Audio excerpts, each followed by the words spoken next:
People ask me what it means to live a holistic lifestyle, and I guess up until now, I really never thought about it. I just kind of did it.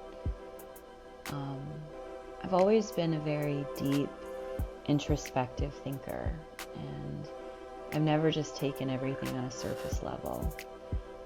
I think in some respects it's gotten me in a little bit of trouble, while in other aspects, it's really made me who I am today.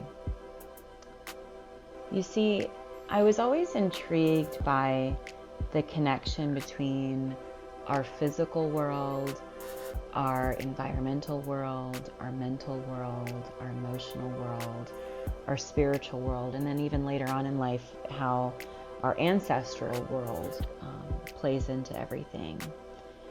And so I would say, because I've lived a holistic lifestyle for so long, for people that are just kind of waking up to the possibility that their life is more than just what's on the surface, right? So most of us, we just kind of check out and we go through life in this disassociated state. We're not really present. We're not really conscious.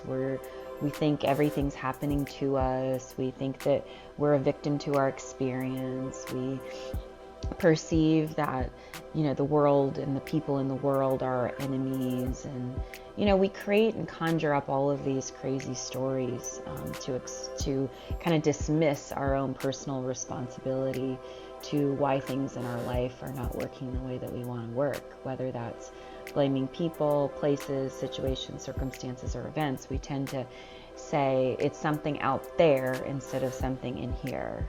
And so one of the things that I love about living a holistic lifestyle is that it requires me to be present. And that presence, it transcends. So in this moment that we're presently in, that we're sitting and talking and sharing with each other, that's really where it begins. And then this moment builds into the next, right? But before we even get there, I look at, okay, in this present moment, what am I thinking? What am I feeling?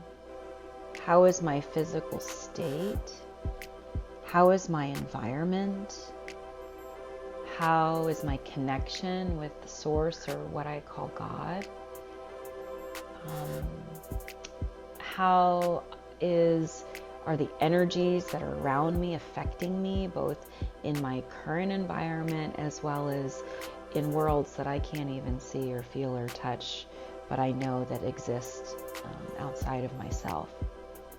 And so in this present moment, I have a choice in my state. I can choose to be mentally present. I can choose to be emotionally present. I can choose to be physically present. And recognizing that my thoughts create my emotions create my actions, and my actions create my behaviors, and my behaviors create my world. And so as I'm working on all aspects of myself being present, I'm committed to healing myself on all levels. And what that looks like for me is I'm monitoring my thoughts. What am I thinking?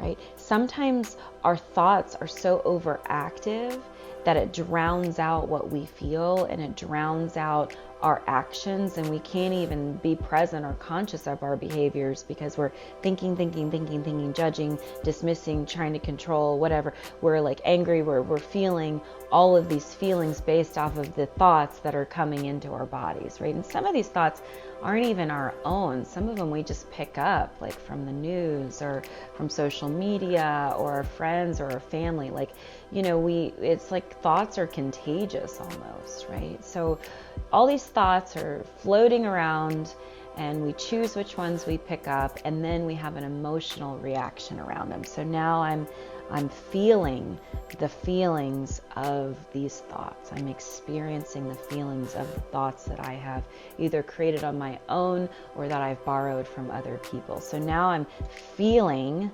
right? And in my feeling, sometimes I can be overly reactive. I maybe don't like emotions, so I shut them down. I allow my mind to do all the emotional work too, so I'm unconscious in my actions, right? If I'm overreactive, or if I have been traumatized and my mind can't process the previous traumas, and I'm in this experience of being traumatized even in this moment, right? My actions are going to be that of trauma. I'm going to continue to be triggered by other people. I'm going to be triggered by words. I'm going to be triggered by events. And then my actions are going to play out. Then I'm going to rage out on somebody, or I'm going to stamp my feet, or I'm going to, be violent to myself. I'm going to betray myself. I'm going to eat something. I'm going to, smoke something. I'm going to drink something. I'm just going to want to numb out all of those feelings that are just so overwhelming that I can't even begin to understand why I would feel this way. Emotions are powerful, but they're not who we are. I've often said emotions are not real, even though we think they're real. It's just an energy, right? They can be shifted, they can be modified. Energy cannot be created nor destroyed, but they can be transformed. Einstein taught us that, right? So then we look at our actions, right? And so now with our actions, they create consistent patterns, and those consistent patterns create behaviors. So if I want to shift my behavior, I need to remain coachable. I need to remain open. I need to strive for forgiveness of self instead of being perfect, and taking full responsibility for what my creations are in this world, what I'm creating out there as a response to what's in here. I'm fully committing myself to healing on all levels in this moment, because I'm committed to a holistic lifestyle where I'm working on all aspects of myself. And I'm no longer willing to accept the narrative that because my mother and my mother's mother and her mother before her did a certain thing, that now all of a sudden I have to take that torch and hand that over to my daughter. Because I recognize that I'm responsible for the transformations in my own life. I am responsible in this life for all of those injustices that have occurred before me to no longer be passed down generational. I have that power and I have that control if I choose to live this wholehearted, holistic lifestyle. And so I've committed myself to healing. I've committed myself to being present in this moment of what I'm thinking and what I'm feeling and what I'm experiencing and what my actions are and my behaviors are. And as a response to that, my environment shifts, my relationships shift, right? My connection with Source and God shifts. There's more of a communion, right? God is my best friend. I am so just lit up by him, and I'm walking with him every single day instead of trying to get away from his mercy and his grace and his wisdom, because I understand my responsibility in co-creation. I am a co-creator in my experience, and I choose to create something beautiful here on this planet, and I choose to share this wisdom, such a beautiful wisdom that I have to give to you. I love you. Take best of care.